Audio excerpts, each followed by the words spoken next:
Salut YouTube, c'est Cédric Mahan03 Allier. On se retrouve aujourd'hui sur DevPro.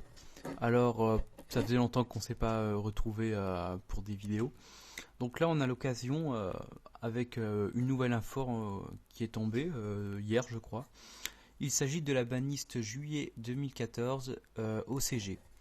Donc voilà, on va un peu analyser cette banlist. Il y en a beaucoup qui tombent en OCG. On sait pas trop ce que ça donne vu qu'il délimite à peu près toutes les cartes, il limite des cartes qu'on comprend pas trop. Donc voilà. On va commencer avec les cartes interdites. Donc il y en a aucune. C'est plutôt une bonne nouvelle. Donc on va vite passer par les cartes limitées. Alors limitées, nous avons le artefact Malara. J'ai oublié son nom. Alors c'est Moraltash. C'est ça, c'est Moraltash. Oui, alors lui avec combo avec le sanctuaire, lorsqu'il est invoqué, on pète une carte. Donc c'est bien. Le chevalier Armageddon, qui est limité également. Alors lui, je pense savoir pourquoi. La raison simple, c'est qu'il y a un archétype qui tourne pas mal au Japon, qui s'appelle Shadow. Je crois que vous en avez entendu parler. C'est un archétype, dès sa première extension, tourne assez bien. Il a même fait des tops au championnat asiatique, je crois. Donc voilà. Donc Chevalier Armageddon, ça pourrait également tomber chez nous en OCG, donc à vérifier. Ensuite, pour les magies, nous avons le Ravin des Dragons. Donc Dragon Ruler a remporté le championnat d'Asie avec une version avec les ravins, avec les courribandis et Soul Charge, plus encore les Dragon Ruler, donc ça fait un assez bon mélange. Donc voilà pourquoi ils l'ont limité. Pareil pour le Sanctuaire du Dragon. Donc voilà. Et une carte piège à la fin qui est limitée, c'est ni des insectes piquants. Ça c'est peut-être combo avec Shadow aussi également. Je n'en sais pas plus. Pour les cartes limitées. Alors, nous avons Nebradisk. Nebradisk qui est le tuteur du deck Chronomal. Donc voilà, il est limité, hein, c'est normal. Donc le deck Chronomal Artefact est mort. Après j'aimais beaucoup ce deck là, c'était un mélange assez improbable, assez cool. Donc puis Chronomal, j'attends évidemment sa sortie en TCG avec impatience, ce sera l'un de mes decks favoris. Ensuite, semi-limité qui passe à 2, Bubbleman. Pourquoi Bubbleman? Parce qu'il y a le deck héros qui va sortir, qui est sorti en juin je crois. Et donc Bubbleman est une carte clé pour le deck. Après, pourquoi ils l'ont limité au Japon en avril, je sais pas du tout. C'est peut-être pour le CA. Donc voilà, elle repasse à 2. Alors le deck héros va faire une fureur au Japon, parce qu'avec les masques, tout ça, ça va être un truc énorme. Donc ça va sortir, je pense, en octobre chez nous. En attendant, on a un deck light sur Seigneur Lumière. Donc voilà, donc il y avait Seigneur Lumière et Gargan, on aura d'abord les Seigneurs Lumière. Voilà. Ah oui, donc pour le deck héros, les cartes sont pas des cartes exclusives, sont des cartes exclusives, oui, mais du manga GX, donc pas de l'animé.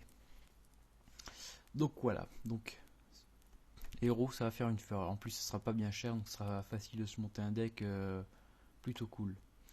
Ensuite, nous avons le Wind Up Shark, Wind Up qui essaye de revenir au Japon. Alors, ils ont limité. Oh, je sais plus ce qu'ils ont remis. Ils avaient pris, je crois, le transporteur automate, si je ne m'abuse. Ouais, voilà. Donc voilà, il repasse à 2, lui. On sait pas trop pourquoi. Ensuite, l'attaquant TG qui passe à 2. Alors TG, c'est passé à 3. En TCG, ça n'a rien donné. C'était pourtant un deck que j'aimais beaucoup. Pareil pour Mezuki, ça a passé à 3 avec plaque. Ça donne rien.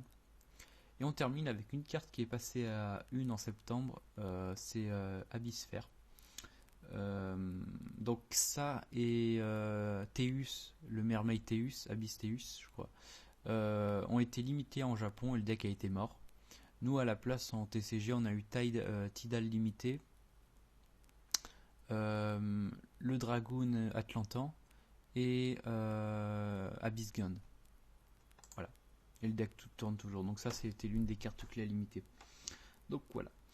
Et on passe maintenant aux cartes extra deck, donc avec Evil Swarm Ophion. Donc alors ça va être intéressant parce que je pense, dans la banlist qui va tomber mi-avril, début juillet, je veux dire. Ophion sera limité pour laisser place à son nouvel archétype de duel terminal, les Shadows. Tout comme il y aura les Teleknight, je crois, qui vont remplacer les Constellars. Donc Ophion sera limité. C'était un deck qu'on a depuis un an dans les tournois, donc c'est un peu relou. Donc voilà, que dire. Alors oui, Ophion à 1, le deck sera à peu près mort pour Swarm. Je dis bien à peu près. Et à 2, voilà, on sait pas trop ce que ça va donner. À 3, c'est méta, ça c'est fort. Mais à 2, je pense que ça sera pratiquement bien. Et on termine les semi-limités avec le chevalier, le samouraï légendaire Chien. Donc en Japon, samouraï qui n'a pas été touché. En parlant du portail, il est toujours à 1, donc ça permet que le deck tourne plutôt bien. Donc c'est rare de rester, c'est rare qu'il y a autant de cartes semi-limitées dans une banlist. Donc voilà. Nous terminons avec les délimités, donc là il y a des petites surprises. Sorcier du chaos, bon lui il est semi-limité en TCG. Plaque délimitée.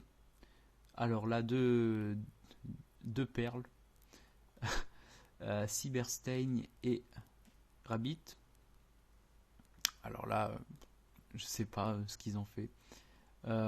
Oui, alors Rabbit à 3, donc Dino Rabbit sera très très fort au Japon. Il sera très jouable puisque Tour Guide est à 3.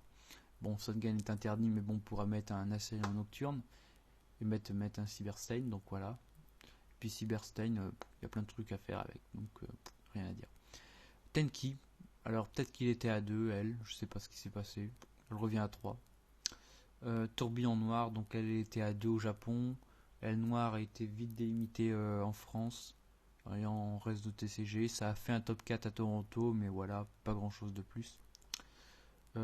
Tribu Royale, ça c'est à 1 en France, enfin en TCG.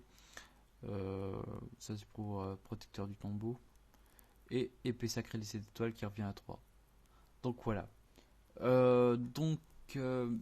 C'est une banlist assez sympa. Donc voilà. Alors il y a plein de choses à dire sur Yu-Gi-Oh! Là il va y avoir le championnat d'Europe dans 2 semaines. Environ 2 semaines. Et un film qui a été annoncé également sur j'ai vu ça récemment aujourd'hui, qu'il y aurait un nouveau film Yu-Gi-Oh! Parce que Konami a fait un record de vente de cartes. Donc ça sera super sympa à voir. Donc voilà. Alors que dire d'autre, ouais, il va y avoir le championnat du monde, hein. Vous connaissez à peu près le parcours d'une année du Yu-Gi-Oh! Donc voilà. Je vous invite sinon à part ça à liker ma page Facebook Cédric Marin 03 Allier, vous retrouverez le lien ci-dessous et je vous dis à très bientôt pour plein de bonnes choses et portez-vous bien.